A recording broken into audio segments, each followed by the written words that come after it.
Ini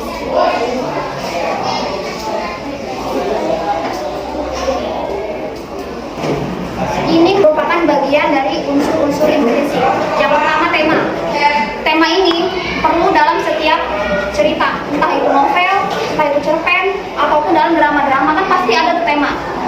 Tema tentang perselingkuhan, tentang keluarga, juga tentang anak sekolah. Sekarang kan lagi banyak tuh cerita-cerita tentang anak sekolah.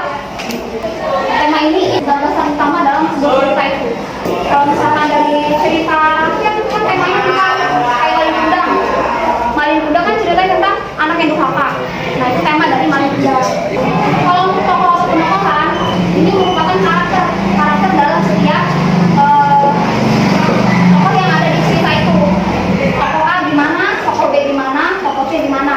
Tokoh antagonis, protagonis, kayak gitu. Tokoh ini juga penting dalam cerita. Karena kalau nggak ada tokoh kan nggak mungkin cerita itu jalan ya. Lanjut alur cerita. Alur cerita ini pola yang menentukan dalam cerita itu. Alur cerita ini ada yang maju, ada yang mundur, ada yang campuran. Kalau contoh maju itu dia terus dari dia kecil, dewasa sampai dia tua. Misalkan mundur, biasanya flashback ke masa kecilnya, kisah yang lalu. Nah, kalau alur campuran, biasanya tuh dia hidup di masa sekarang, mengingat masa yang lalu, kembali lagi ke masa yang sekarang.